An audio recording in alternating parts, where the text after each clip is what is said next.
Good morning students, स्वागत है आप सभी का ऑनलाइन क्लासेस में। देखिए बेटा, आज हम क्लास 7th में वीडियो नंबर 42 करेंगे। चैप्टर न्यू स्टार्ट करेंगे, चैप्टर नंबर 6। जो हमने पिछले चैप्टर के अंदर पढ़ा उसी को हम कंटिन्यू करेंगे इस चैप्टर के अंदर भी। इस चैप्टर का नाम है त्रिभुज और उसके गुण। देखिए, इसमें आप त्रिभुज की कैरेक्टरिस्टिक्स, भुजाओं के आधार पर त्रिभुज किस तरह से होते हैं, कोणों के आधार पर त्रिभुज किस तरह से होते हैं, त्रिभुज की माध्यिकाएं, इन सब के बारे में इस चैप्टर में जानेंगे। ठीक है, देखिए सिंपली एक जो सिंपल त्रिभुज होता है ना, 3 लाइनों से घिरी हुई आकृति, बंद सरल आकृति, उसे हम त्रिभुज कहते हैं। त्रिभुज में ध्यान रखिए बेटा, जो ये एजेस ये जो वर्टिक्सेस हैं ए, बी और सी, इन्हें हम कहते हैं शीर्ष। ठीक है, ए बी, बी सी और ए सी, ये तीनों कहलाएंगी भुजाएं। और अगर हम इसमें ये वाला निशान लगा दें, एंगल ए, बी और सी, ठीक है, तो ये क्या कहलाएंगे? कोण। यानी कि जो त्रिभुज होता है उसमें 3 शीर्ष, 3 भुजाएं और 3 कोण होते हैं। ठीक है, अब हमने पहले भी पढ़ा है और एक बार फिर से रिवाइज कर रहे हैं हम इस चीज़ को कि भुजाओं के आधार पर कोण कितने प्रकार के होते हैं, भुजाओं के आधार पर त्रिभुज कितने प्रकार के होते हैं और कोणों के आधार पर त्रिभुज कितने प्रकार के होते हैं। देखिए, भुजाओं के आधार पर त्रिभुज 3 तरह के होते हैं, विषमबाहु, समबाहु त्रिभुज और समद्विबाहु त्रिभुज। ठीक है, क्या होता है समबाहु त्रिभुज? समबाहु, बाहु का मतलब होता है भुजाएं, सम यानी समान। जिस त्रिभुज में तीनों भुजाएं समान हों वो समबाहु त्रिभुज कहलाता है। और उसके बाद समद्विबाहु, यानी कि 2 भुजाएं जिसकी समान हो। जो त्रिभुज ऐसा हो, आपको कोई आकृति दी जाए त्रिभुज की और उसमें 2 भुजाएं अगर समान हैं तो हम उसे समद्विबाहु त्रिभुज कहते हैं। और जिस त्रिभुज में तीनों भुजाएं अलग अलग माप की हों उसे हम विषमबाहु त्रिभुज कहेंगे।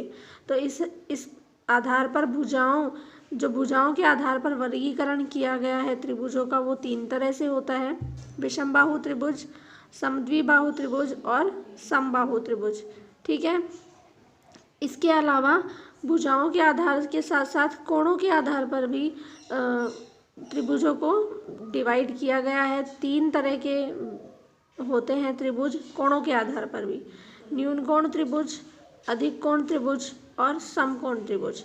न्यून कोण त्रिभुज का मतलब है ऐसा त्रिभुज जिसमें तीनों जो कोण होंगे वो न्यून कोण यानी कि 60 डिग्री से कम के हों। ठीक है, कैसे हों? तीनों कोण 60 डिग्री से कम के हों, 90 डिग्री से कम के हों। ठीक है, उन्हें हम क्या कहेंगे? न्यून कोण त्रिभुज कहेंगे। अधिक कोण त्रिभुज का मतलब होता है कि एक त्रिभुज के अंदर कम से कम एक कोण ऐसा हो जो 90 डिग्री से ज़्यादा का हो, यानी अधिक कोण हो। 90 डिग्री से ज़्यादा का जो कोण होता है उसे हम क्या कहते हैं? अधिक कोण कहते हैं। तो कम से कम एक कोण ऐसा होना चाहिए जो कि अधिक कोण होगा। इसके अलावा समकोण त्रिभुज, देखिए समकोण त्रिभुज क्या होता है? समकोण त्रिभुज ऐसा त्रिभुज जिसमें कम से कम एक कोण 90 डिग्री का हो। ठीक है, तो ये कोणों के आधार पर वर्गीकृत त्रिभुज है। भुजाओं के आधार पर भी 3, विषमबाहु, समद्विबाहु, समबाहु, और कोणों के आधार पर भी 3 त्रिभुज होते हैं, न्यून कोण, अधिक कोण और समकोण। अब आप देखिए, यहाँ पर एक एक्सरसाइज है छोटी सी एग्जाम्पल्स की जिनको आपको करना है। देखिए, इसमें त्रिभुज ABC के 6 अवयवों, 3 भुजाओं, 3 कोणों के नाम लिखिए। ये आप, जैसे मैंने आपको ऊपर बताया, कोई एक त्रिभुज बनाइए ABC और उसमें आपको तीनों भुजाओं के नाम लिखने हैं और तीनों कोणों के नाम लिखने हैं। क्वेश्चन नंबर 2 देखिए यहाँ पर कि त्रिभुज ABC के जो शीर्ष B है उसके सम्मुख भुजा। देखिए, कोई त्रिभुज में कोई शीर्ष है, उसके सम्मुख भुजा मतलब होता है उसके सामने वाली भुजा। ठीक है, तो वो आपको बतानी है। एक डायग्राम बनाइए ABC का और उसी अकॉर्डिंगली बताइए। एक दूसरा त्रिभुज बनाइए DEF और उसमें DE के सम्मुख कोण कौन सा है, मतलब जो लाइन है DE उसके सामने कौन सा कोण है वो बताइए। एक त्रिभुज बनाइए RST और उसकी भुजा बनाइए RT और उसके सामने का शीर्ष यानी कि कोण बताइए। ठीक है, इस तरह से आपको ये करना है। आपको यहाँ पर देखिए ये जो 3 त्रिभुज हैं इनको आपको भुजाओं के आधार पर वर्गीकृत करना है और नीचे के जो 3 त्रिभुज हैं उन्हें कोणों के आधार पर वर्गीकृत करना है। देखिए 8 सेंटीमीटर 8 सेंटीमीटर 5 सेंटीमीटर, 2 भुजाएं बराबर हैं, एक भुजा अलग है, तो ये समद्विबाहु त्रिभुज हो जाएगा, है ना। अब आप यहाँ देखिए तीनों भुजाओं की माप अलग अलग है, 10, 8 और 6 तीनों अलग अलग है त्रिभुज, तो इसे हम क्या कहेंगे, विषमबाहु त्रिभुज। ये भुजाओं के आधार पर है, समद्विबाहु और विषमबाहु। जबकि यहाँ पर भी आपको दिया हुआ है 7 सेंटीमीटर 7 सेंटीमीटर, तीसरा आपको नहीं दिया हुआ, तो ये भी क्या है, समद्विबाहु त्रिभुज है।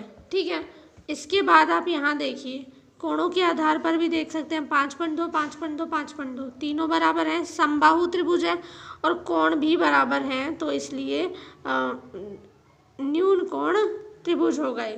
ठीक है, यहाँ पर देखिए 90 डिग्री का कोण दिया हुआ है, इसलिए अगर कोण के आधार पर कहेंगे तो ये सम कोण त्रिभुज होगा और ये अधिक कोण त्रिभुज होगा। इसी तरह से आपको ये क्वेश्चंस करने हैं और इसकी जो डेफिनेशंस हैं भुजाओं के आधार पर विषमबाहु सम, इन सब की डेफिनेशंस भी आपको नोट डाउन करनी है CW के अंदर। नेक्स्ट वीडियो के अंदर हम त्रिभुज की माध्यिकाएं, मीडियंस एंड उसके शीर्ष लंब वगैरह के बारे में डिस्कस करेंगे और फिर हम एक्सरसाइज क्वेश्चंस पे आएंगे। तब तक आप अपना वर्क कंप्लीट कीजिए। Thank you.